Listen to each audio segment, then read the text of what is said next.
اعوذ باللہ من الشیطان اللعین الرجیم بسم اللہ الرحمن الرحیم الحمد للہ رب العالمین والصلاة والسلام علی اشرف الانبیاء والمرسلین حبیب قلوبنا و طبیب نفوسنا مولانا بالقاسم محمد وآلہ الطیبین الطاہرین المعصومین المظلومین ولعنت الدائمۃ علی اعدائہم اجمعین من الآن الى قیام یوم الدین اما بعد فقد قال اللہ سبحانہ وتعالی فی کتاب المجید بسم اللہ الرحمن الرحیم وفدیناہ بذبح عظیم صلوات بر محمد وآل محمد۔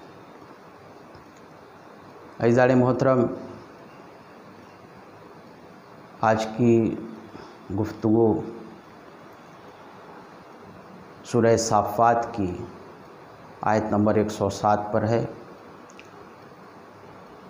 یہ مجلس عزا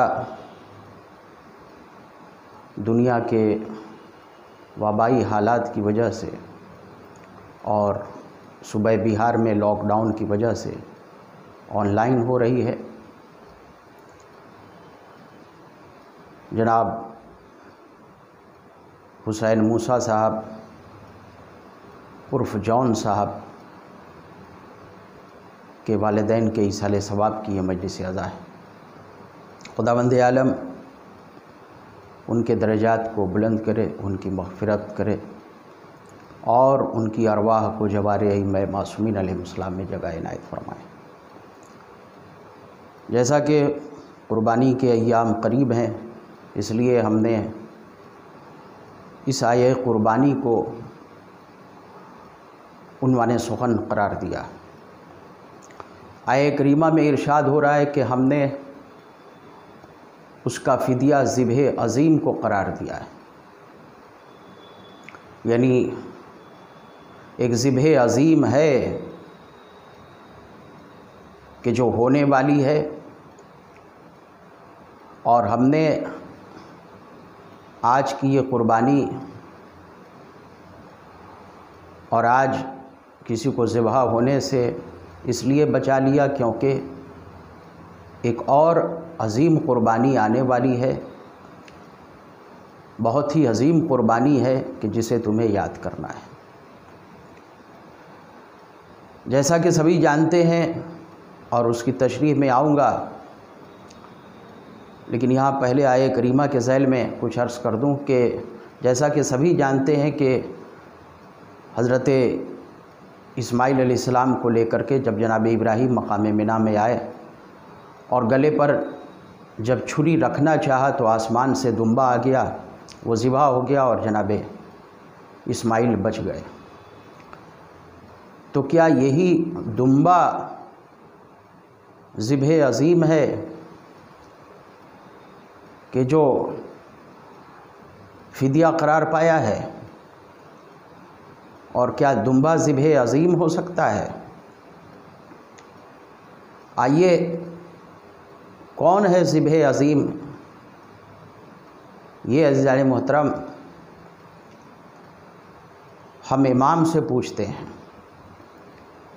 اور قرآن سے پوچھتے ہیں۔ حضرت امام علی رضا علیہ السلام سے دریافت کیا گیا کہ مولا یہ بتائیے وہ ذبح عظیم کون ہے کہ جس کا قرآن میں ذکر ہو رہا ہے؟ یہ بات عیون اخبار رضا میں بھی ہے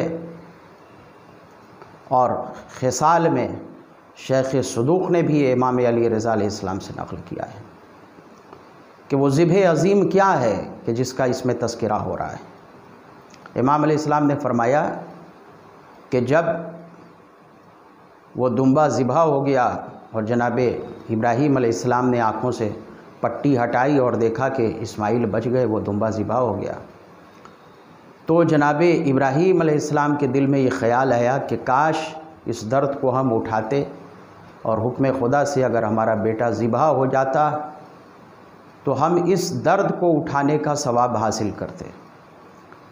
اس بات کو لے کر کے انہیں افسوس تھا، رنج و ملال تھا۔ آواز قدرت آئی،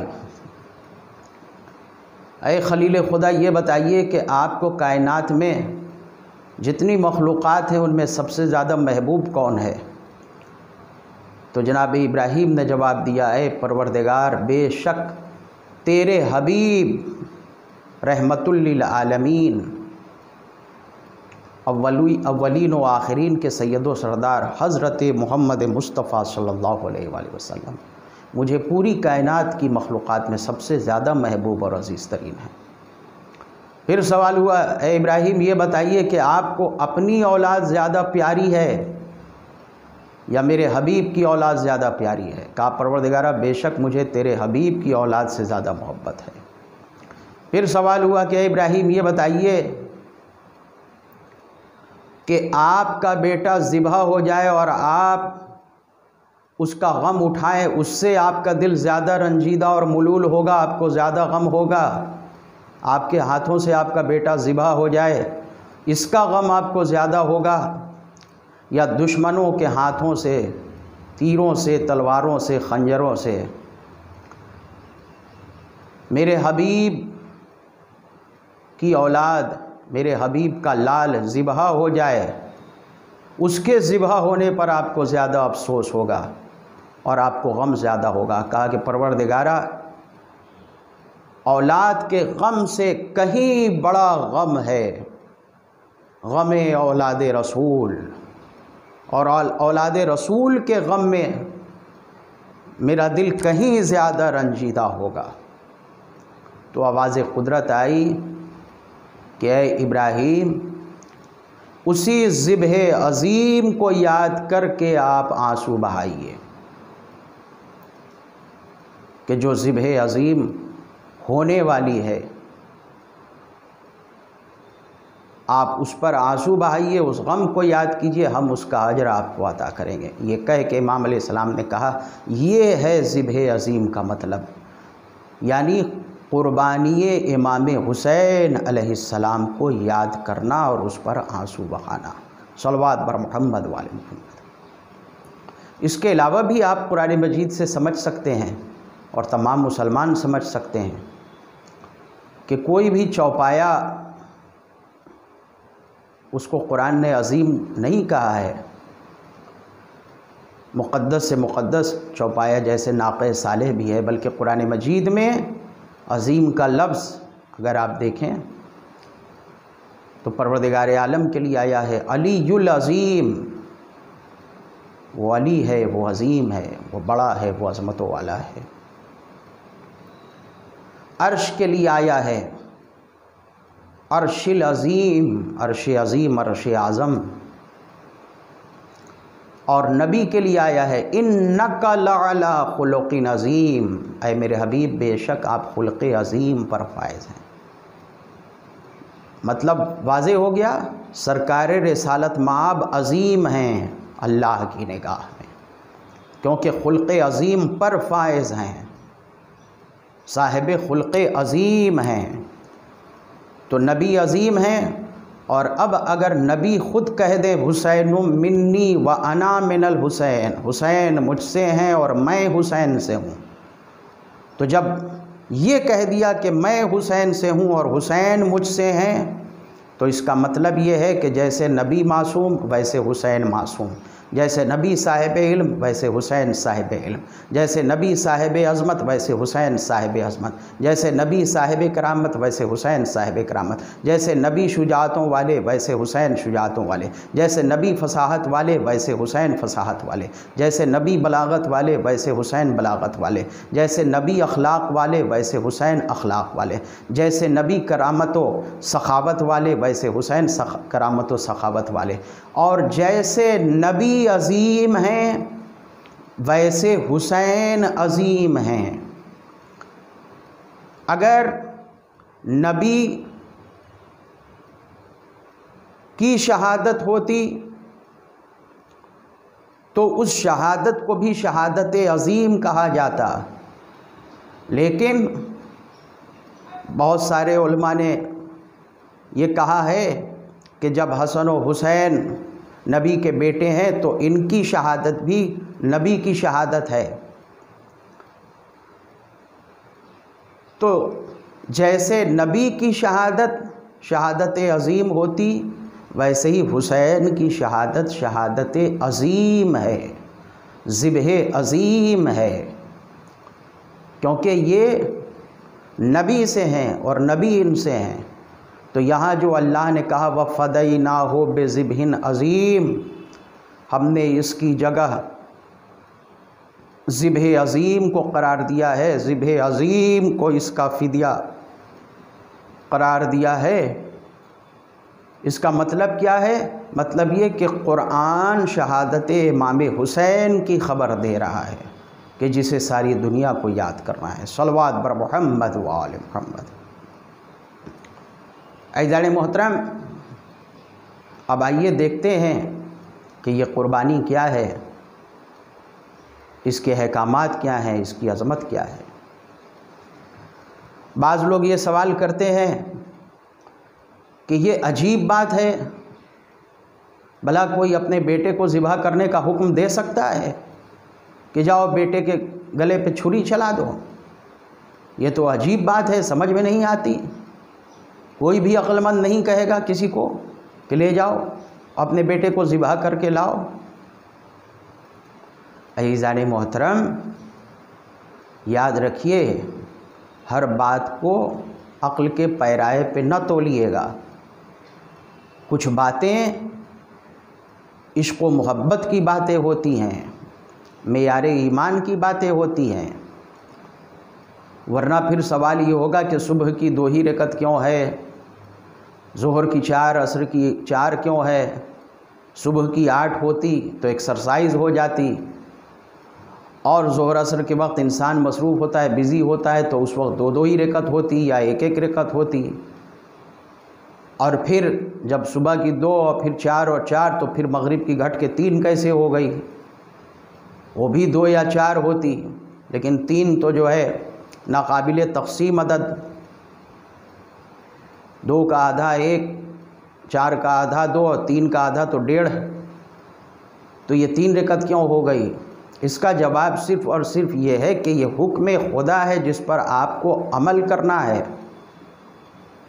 نہ اپنی طرف سے گھٹا سکتے ہیں نہ اپنی طرف سے بڑھا سکتے ہیں۔ یہاں پر عزیزان محترم، خداوند عالم نے جو حکم دیا اور مسلسل خواب دکھایا کہ وہ اپنے بیٹے کو قربان کر رہے ہیں، یہ عزیزان محترم امتحان پروردگار تھا، اور مقام عشق و محبت میں جناب ابراہیم کو آزما کر کے ساری دنیا کے سامنے بطور مثال پیش کرنا تھا کہ دیکھو محبت خدا کے سامنے جناب ابراہیم نے اولاد کی محبت قربان کر دی، اور اصل قربانی کا مقصد بھی یہی ہے کہ اس دمبے کی یادگار میں اور دمبے کی یاد میں ہر سال جو قربانیاں دی جاتی ہیں، ان کا اصل مقصد یہ ہے کہ ہم ہر وہ چیز جو حکم خدا کے سامنے آئے اسے محبت خدا میں قربان کر دیں۔ صلوات بر محمد والے محمد۔ اس کو ہم ایسے سمجھائیں کہ جیسے فوجی تربیت دی جاتی ہے کہ تمہیں سمندر میں اترنا ہے، لیکن جب دیکھا جاتا ہے کہ فوجی نازک منزل میں آ گیا تو اب فوج کے اعلیٰ عہدیداران کی یہ ذمہ داری ہوتی ہے کہ اسے فوراً باہر نکالیں۔ اس کے بعد وہ باہر نکالتے ہیں اور اسے شاباشی دیتے ہیں کہ آپ کو جو کام کہا گیا آپ نے کر دیا۔ اس کا مطلب یہ ہے کہ جب ضرورت ہوگی سمندر میں وارد ہونے کی، آپ سمندر میں وارد ہو جائیں گے۔ بس عزیزان محترم، اسی طرح خداوند عالم نے جناب ابراہیم کا امتحان لیا تھا، لیکن جناب ابراہیم نے کوئی چوں چرا نہیں کی، اور بڑی سخت منزل عزیزان محترم روایات میں ہے کہ 90 سال یا 100 سال تک جناب ابراہیم نے اولاد کا انتظار کیا تھا، اولاد کی تمنا کی تھی، اور اس عمر میں جب خداوند عالم نے جناب اسماعیل جیسی اولاد دی اور جناب اسماعیل 13 یا 14 سال کے ہو گئے تو مسلسل جناب ابراہیم نے خواب دیکھا۔ اس سے ایک بات تو یہ واضح ہو گئی کہ انبیاء کے خواب میں اور عام لوگوں کے خواب میں فرق ہوتا ہے، معصوم کے خواب میں عام لوگوں کے خواب میں فرق ہوتا ہے۔ اور اس کے بعد جناب ابراہیم علیہ السلام لے کر کے چلے تو شیطان نے 3 جگہ پر جناب ابراہیم کو ٹوکنے کی کوشش کی، روکنے کی کوشش کی، لیکن ان تینوں جگہ جناب ابراہیم علیہ السلام نے کنکری چلائی شیطان کی طرف، کچھ بولے نہیں، کچھ گفتگو نہیں کی، بلکہ کنکری چلا کر کے، کنکری مار کر کے اور بیزاری کا اظہار کیا۔ کوئی دلیل کہ ہاں ایسا ہوا تو ویسا ہوا، یہ کیوں ہو گیا اور ہم بھی سوچ رہے ہیں کہ کریں یا نہ کریں خواب میں، نہیں، کوئی بات چیت نہیں، بلکہ جب شیطان نے کوشش کی کہ آپ یہ کیا کر رہے ہیں، بچے کو ذبح کرنے کے لیے لے جا رہے ہیں، 3 مقام پر روکنے کی کوشش کی تو کنکری ماری، جو آج بھی سنت بن گئی ہے، جو وہاں 3 ستون پر کنکری ماری جاتی ہے، یہ کھمبوں کو کنکری نہیں ماری جا رہی ہے، بلکہ خداوند عالم نے جناب ابراہیم کے اس عمل کو یادگار بنا دیا، اور یہ ہمیں درس دیا جا رہا ہے کہ جہاں کہیں بھی شیطان حکم خدا کے مقابلے میں آ کر کے تمہیں بہکانا چاہے، جب بھی تم عبادت خدا میں قدم بڑھاؤ یا حکم خدا میں قدم بڑھاؤ اور شیطان آ کر کے تمہیں بہکانا چاہے، تو تم لاحول کا پتھر مار کر کے، لاحول کی کنکریاں مار کر کے آگے بڑھ جاؤ اور حکم خدا پر عمل کرو۔ اور جناب ابراہیم علیہ السلام چلے، اور جیسے ہی جناب اسماعیل کے ہاتھ پیر کو باندھا اور آنکھ پر پٹی باندھی، آنکھوں پر پٹی باندھ کر کے، اور چاہا کہ اب چھری گلے پر رکھیں، اتنے میں آسمان سے دمبا آ گیا۔ قد صدقت رویا کا، اے ابراہیم علیہ السلام آپ نے سچ کر دکھایا، یعنی تائید غیبی حاصل ہو گئی کہ اے ابراہیم علیہ السلام آپ نے اولاد کی محبت کو ہماری محبت پر قربان کر دیا۔ اسی قربانی کی یاد میں آج ساری دنیا کے مسلمان عید قربان انجام دیتے ہیں۔ صلوات بر محمد والے محمد۔ یہ عید کا جو تصور ہے ہمارے یہاں، وہ عام جو دنیاوی تصور ہے، لفظ عید تو اسلامی ہے، لیکن عام جو دنیاوی تصور ہے وہ خوب خوشیاں منانا، خوب مٹھائیاں کھانا اور نئے نئے کپڑے پہننا۔ عزیزان محترم، وہ سب جزیات ہیں، وہ سب ظاہری باتیں ہیں۔ اصل عید کیا ہے؟ عید کا اصل مطلب ہوتا ہے اطاعت پروردگار کی طرف پلٹنا، اس کو کہتے ہیں عید۔ عید الفطر کو عید الفطر اس لیے کہتے ہیں کیونکہ 1 مہینہ مسلسل روزہ رکھنے کے بعد بندہ روزے کی برکتوں سے اس طرح پاک و پاکیزہ ہو جاتا ہے جیسے اس دن پاک و پاکیزہ تھا جب وہ شکم مادر سے باہر آیا تھا۔ عید قربان کو عید قربان اس لیے کہتے ہیں کہ بندہ قربانی پیش کرنے کے بعد اس بات کا ارادہ کرتا ہے کہ اپنی ہر خوشی رضائے پروردگار کے لیے قربان کر دیں گے، دنیا کی ہر محبت پروردگار کے لیے قربان کر دیں گے۔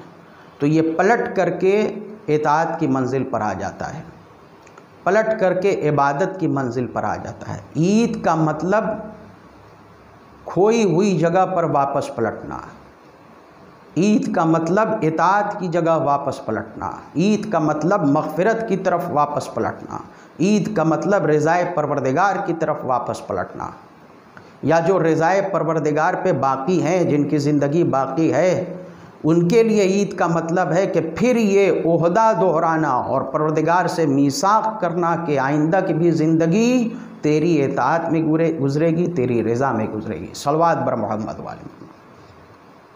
اور بہت سارے لوگ جو یہ کہتے ہیں کہ یہ کیا ہوا، اس یادگار میں ہزاروں بکرے ذبح کیے جا رہے ہیں، چھریاں چل رہی ہیں، ایک دمبے کے بدلے ہر سال اس کی یادگار میں، ایک دمبے کے ذبح ہونے کی یاد میں ہزاروں لاکھوں بکرے قربان کیے جا رہے ہیں۔ یہ کون سا طریقہ ہے؟ عزیزان محترم، انہیں حقیقت پتہ نہیں ہے۔ دنیا کے بہت سارے مذہبوں میں قربانی کا عقیدہ ہے، بلکہ اگر آواز اٹھانی ہے تو ان لوگوں کے خلاف آواز اٹھائیں جو دوسروں کے بچے چوری کر کے معاذ اللہ اور لے جا کر کے چھری چلا دیتے ہیں۔ انسانوں کو چرا کر کے، انسانی بچے چرا کر کے، جانور کی تو بات ہٹائی ہے، انسانوں کو ذبح کر ڈالتے ہیں۔ اگر آواز اٹھانی ہے تو اس ظلم کے خلاف اٹھائیں، ورنہ قربانی کا تصور تو ہے۔ اصل میں یہاں مقصد بکروں کو بے وجہ ذبح نہیں کرنا ہے۔ جانوروں کے احکامات ہیں اسلام میں۔ اگر آپ دیکھیں اس کا اصل مقصد ہے غریبوں کا پیٹ بھرنا، غریبوں کو بھی کھانا ملے، غریبوں کو بھی گوشت کھانے کو ملے۔ اگر آپ دیکھیں تو عقیقے کے بھی احکامات ہیں، اور اس میں یہ ہے کہ ماں باپ نہ کھائیں، مومنین میں تقسیم کریں، اپنے رشتہ داروں میں تقسیم کریں، اور اس قابلہ کو دیں جو بچے کی پرورش کرتی ہے۔ اگر آپ عید قربان کی بات کریں تو اس میں بھی یہ حکم ہے کہ اس کے 3 حصے کیے جائیں، ایک اپنے لیے، ایک اپنے رشتہ داروں کے لیے، اور ایک غربا اور فقراء کے لیے۔ بہت سارے ایسے گھر ہیں کہ جنہیں گوشت کھانا نصیب نہیں ہوتا، عید قربان کی بدولت ان کے گھروں میں گوشت پہنچ جاتا ہے۔ ورنہ غریبوں کو تو اب بہت سارے لوگ نہ شادیوں میں بلاتے ہیں، نہ کسی گھر کی رسومات میں بلاتے ہیں، تو ان کو یہ کھانا کہاں سے نصیب ہوگا؟ اس لیے تاکید ہے کہ یہ گوشت ضائع نہ ہونے پائے، بلکہ غربا تک ضرور پہنچے۔ اور بھی دوسرے امور میں اسلام میں غربا کا انتظام کیا گیا ہے۔ اور عزیزان محترم، جہاں تک جانوروں کے حقوق کی بات ہے تو اسلام میں جانوروں کے منہ پہ مارنا منع ہے، رات کے وقت جانوروں کو ذبح کرنا منع ہے، مکروہ ہے، شدید مکروہ ہے۔ کیوں؟ اس لیے کہ وہ جانوروں کے آرام کرنے کا وقت ہے۔ رات کے وقت شکار کرنا منع کیا گیا ہے۔ کیوں؟ اس لیے کہ جانوروں کے، انسانوں کے ساتھ ساتھ جانوروں کے آرام کا وقت ہے۔ بالکل صبح بھی شکار کو، پرندوں تک کے شکار کو منع کیا گیا ہے، جب تک کہ وہ اپنے گھونسلوں سے نکل نہ جائیں، حدیثوں میں ہے۔ جانوروں کے منہ پر مارنے سے منع کیا گیا ہے۔ پیغمبر اسلام نے فرمایا ہے وہ مجھ سے نہیں ہے جو جانوروں کے منہ پر مارتا ہے، تازیانے مارتا ہے یا ان کے منہ پر حملے کرتا ہے۔ اسی طرح عزیزان محترم، جانوروں کو دوسرے جانوروں کے سامنے ذبح کرنا منع ہے۔ احکامات میں یہ ہے کہ اسے پانی پلا لیا جائے، اس کے بعد ذبح کیا جائے۔ احکام یہ ہے اسلام میں کہ جب تم جانور کی سواری کر رہے ہو تو اس کی پشت پر بیٹھے بیٹھے کسی سے گفتگو نہ کرو، اس کو زحمت ہوتی ہے۔ یہ ہے کہ ملعون ہے وہ شخص جو جانوروں کی پشت پر بیٹھا بیٹھا دوسروں سے کلام کیا کرتا ہے۔ جب ضرورت ہو ان پر سواری کرو اور تم اپنا راستہ طے کرو، لیکن ان پر بیٹھے بیٹھے یوں بات کر کے وقت ضائع نہ کرو، جانوروں کو اذیت ہوتی ہے۔ تو یہ سارے احکامات ہیں۔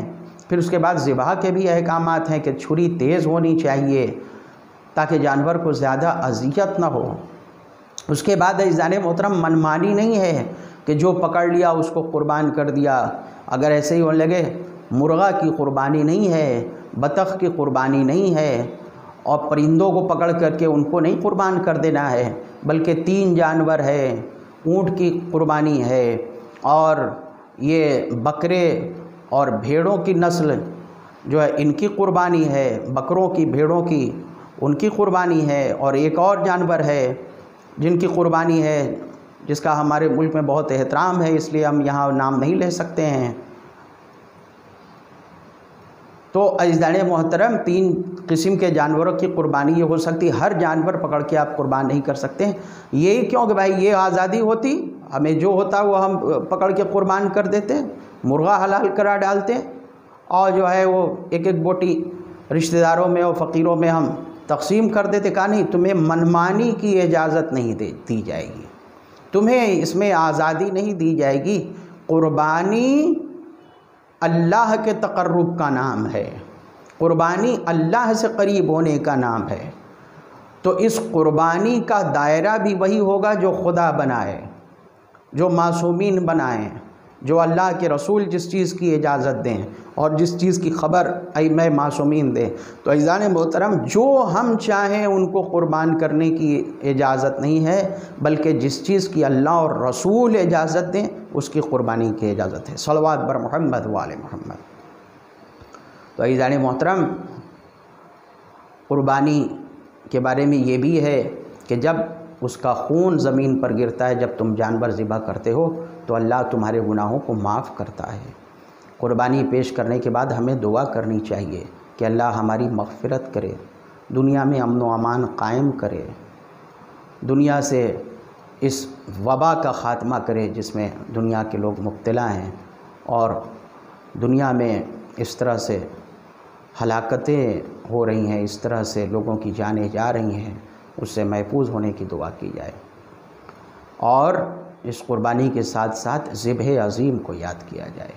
وہ قربانی آپ جانتے ہیں کہ جناب ابراہیم جب لے کر کے گئے جناب اسماعیل کو، تو جناب اسماعیل نے کہا کہ بابا آنکھوں پہ پٹی باندھ دیجئے، اس لیے کہ آپ کو میرا گلا دیکھا نہیں جائے گا، آپ میرے گلے پر چھری پھیریں گے تو شفقت پدری حاوی نہ ہو جائے، اس لیے بابا آنکھوں پہ پٹی باندھ دیجئے، بابا میرے ہاتھ پاؤں کو باندھ دیجئے اس لیے کہ میں تڑپوں گا۔ اور جناب ابراہیم علیہ السلام نے چھری پھیرنا چاہی، دمبا آ گیا، لیکن ایک قربانی وہ ہے، ذبح عظیم وہ کربلا کی قربانی ہے، جہاں حسین صبح سے لاشوں پر لاشیں اٹھاتے رہے، کبھی اکبر کا جنازہ، کبھی اصغر کا جنازہ، کبھی اون کا جنازہ، کبھی محمد کا جنازہ۔ میں کہوں گا اے ابراہیم علیہ السلام، آپ نے آنکھوں پر پٹی باندھ دی اس لیے کہ دیکھ نہیں سکتے تھے، لہو لہان اسماعیل کو دیکھ نہیں سکتے تھے، لیکن ذرا کربلا کے میدان میں آئیے، حسین اپنے 6 مہینے کے علی اصغر کو لیے ہوئے کھڑے ہیں، کیا کوئی ہے جو اب میرے لال کو پانی پلا دے؟ پانی تو نہیں ملا، سنسناتا ہوا تیرے سے شعبہ آیا، گلوئے بے شیر پر لگا، اور تیر اتنا وزنی تھا کہ علی اصغر اس تیر کو کھا کر کے منقلب ہو گئے۔ امام علیہ السلام نے علی اصغر کا خون ناحق اپنے چلو میں جمع کیا، چاہا کہ آسمان کی جانب پھینکیں، آسمان سے آواز آئی اگر اس خون ناحق کا ایک قطرہ ادھر آیا تو تا قیامت پانی نہیں برسے گا، چاہا کہ زمین پہ ڈال دیں، آواز آئی اگر اس خون ناحق کا ایک قطرہ زمین پر آیا تو تا قیامت کوئی دانہ نہیں اگے گا۔ اس خون کو اپنے چہرے پہ مل لیا اور کہا اسی طرح روز محشر اپنے نانا سے ملاقات کروں گا۔ عزیزان محترم، ان ساری قربانیوں کو پیش کرنے کے بعد پھر امام نے اپنی قربانی پیش کی۔ زہرا کا لال فوج اشقیاء میں یکو تنہا رہ گیا، چاروں طرف سے حملے ہو رہے ہیں۔ میں کہوں گا آئیے جناب ابراہیم، اس قربانی کو دیکھیے، اس قربانی پر آنسو بہائیے جس کے بارے میں خدا نے آپ کو خبر دی تھی، اور جس کے بارے میں آپ نے کہا تھا کہ اپنی اولاد سے زیادہ رسول کی اولاد پیاری ہے۔ آئیے دیکھیے فرزند رسول دشمنوں کے درمیان میں تنہا ہو گیا، چاروں طرف سے تیر تبر نیزے شمشیر، ارے جس کے پاس کچھ نہ تھا وہ اپنی جھولی میں پتھر بھر کر کے فرزند رسول پر برسا رہا تھا۔ زخموں سے چور چور حسین پشت ذوالجناح پر ڈگمگا رہے ہیں، یہاں تک کہ گھوڑے سے اس انداز میں نیچے تشریف لائے کہ آپ کا جسد اطہر نہ تیروں نہ زین پر تھا نہ زمین پر تھا، بلکہ آپ کا جسد اطہر تیروں پر معلق ہو گیا۔ حسین غریب تیروں پر معلق ہیں، اتنے میں شمر ملعون آیا، ارے کند خنجر سے سر و تن میں جدائی کی، جبرائیل امین کی آواز گونجی، الا قد قتل الحسین بکربلا، الا قد ذبح الحسین بکربلا، زمین کربلا کو زلزلہ آیا، آسمان سے خون کی بارش ہوئی، فرات کا پانی نیزوں اچھلا۔ ایک مرتبہ جناب زینب نے سید سجاد کو اٹھایا، بیٹا غش سے آنکھیں کھولو، کیا قیامت آ گئی؟ سید سجاد نے غش سے آنکھیں کھولیں، کہا پھوپھی اماں خیمے کا پردہ اٹھائیے۔ اب جو جناب زینب نے خیمے کا پردہ اٹھایا، خدا کسی بیٹے کو کو وہ منظر نہ دکھائے جو سید سجاد نے دیکھا۔ کیا دیکھا؟ باپ کا کٹا ہوا سر نوکے نیزہ پر بلند ہے۔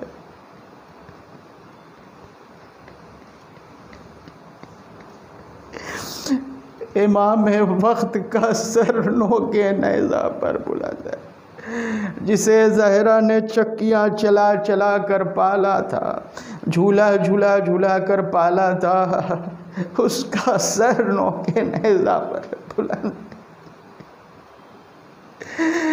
جس کا جبرائیل و میکائیل نے جھولا جھولایا تھا، جس کے لیے جنت سے کپڑے آئے تھے، جس کو رسول نے اپنے کاندھوں پہ سوار کیا تھا، جو سجدے کی حالت میں پشت رسول پر آ گیا تو رسول نے سجدے سے سر نہیں اٹھایا۔ حکم خدا ہوا جب تک حسین پشت سے نہ اتر جائیں آپ سجدے سے سر نہ اٹھائیے گا۔ اس عظیم حسین کا سر نوکے نیزہ پہ بلند ہے۔ انگشت شہادت بلند کی سید سجاد نے السلام علیک یا ابا عبداللہ، السلام علیک یا ابن رسول اللہ۔ اے مولا کے چاہنے والو، جب بھی امام حسین کا سلام پڑھا کرو مسلم ابن عقیل کو یاد کر لیا کرو اور سید سجاد کو یاد کیا کر لیا کرو۔ مسلم نے بھی جب دارالعمارہ کی چھت سے گرائے جانے لگے اسی طرح امام کو سلام کیا تھا، السلام علیک یا ابا عبداللہ، السلام علیک یا ابن رسول اللہ۔ اور چوتھے امام نے بھی باپ کی شہادت کے بعد جب سر مظلوم کربلا کو نوکے نیزہ پہ دیکھا اسی طرح سلام کیا تھا، السلام علیک یا ابا عبداللہ، السلام علیک یا ابن رسول اللہ۔ اللہ لعنت اللہ علی قوم الظالمین، الہی بحق زہرا و حبیب و بالغ و سر المستودع فی اللہم صلی علی